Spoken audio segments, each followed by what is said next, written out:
I'm Christian. I'm the founder of a company called Paddle, and we help software developers, people who make apps and games, better monetize their apps and do things that are kind of not totally related to the building of an app or a game. So all the boring stuff that they don't want to necessarily have to deal with, the things like the payments, handling of VAT, customer support, and things like that. So all of the extra stuff that comes with building a product that might not be their core competency or focus. Okay, so where did you get the idea from? We initially started, when we started the business, we started as a marketplace. So we wanted to build this big online store to help companies kind of get more users and build this big Amazon-type store for all types of digital content, be it apps or games or movies, music, things like that. And we very quickly found that that these companies that we were dealing with, these small developers of apps and games and software, were really interested in the kind of service that we were providing in terms of processing payments or dealing with their customer support, and we're signing up to sell in our marketplace specifically to use these tools and services rather than to get the benefit of more sales or exposure. So we learned that quite quickly and then decided to kind of pivot our business into just providing these services for developers, and that's been really successful for us. So you're obviously based in the UK. Yep. How have you found the whole startup process in the UK? Have you found it has been easy? Have there been challenges? Starting the business was very easy. I mean, it's a very straightforward process to set up a company and kind of do the usual kind of setup tasks of starting a company. I mean, one of the things that we did run into issues with was things around setting up bank accounts, and for businesses that are kind of in this digital generation where they might not be a traditional retailer selling something on the high street. They might be dealing with kind of hundreds of different companies or customers from around the world in different currencies and things like that. There's not a lot of support just in terms of infrastructure available to help small businesses tackle big challenges like dealing with kind of taxes in lots of different countries, or dealing with multiple currencies, and trying to find kind of advice and support on how a small company of, say, one or two people deals with these complex problems of selling, like specifically with us, selling digital content online is really quite difficult. When all of the support that's out there seems to be for traditional businesses and high street retailers.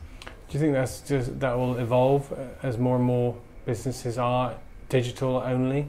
I mean, I hope so. I think the way that things are going, the process can only get simpler as kind of the transparency between countries and kind of the processes involved become a lot simpler, and kind of the easier it is for people to build these businesses where they're selling to every country in the world and in every currency and having to deal with all of these laws. The more companies that are doing that, and the more smaller companies that are doing that, I think the more that the UK is going to have to adapt, be it with laws and policy in terms of just helping these companies in order to be able to trade in these different markets.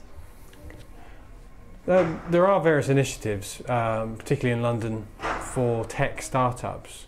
Is this anything that you've considered taking on? What do you think about them in general?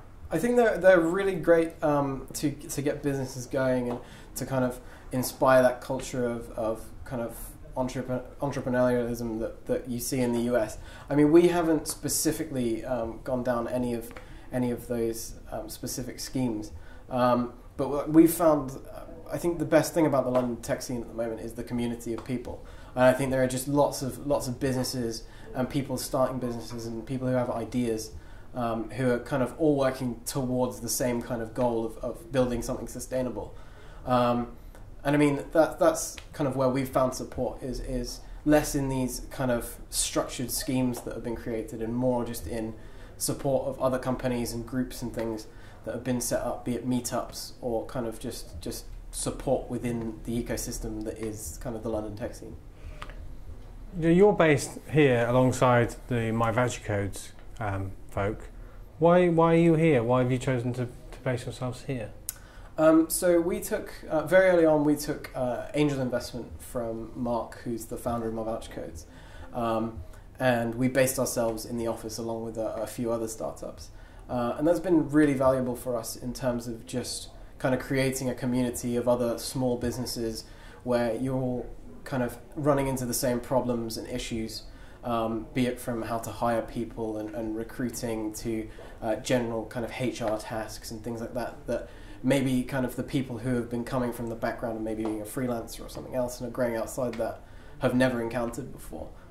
So the support that kind of Mark and the infrastructure that they already had in terms of running a 100-person company with My Voucher Codes was really valuable for us in terms of getting set up. And I think, I mean, if there were more kind of places like this and ecosystems like this available where there is advice on hand or just kind of general support in doing what might seem like everyday tasks to normal businesses, when you're a one-person company or a two-person company, it can be really difficult to just to know what the right path is to take.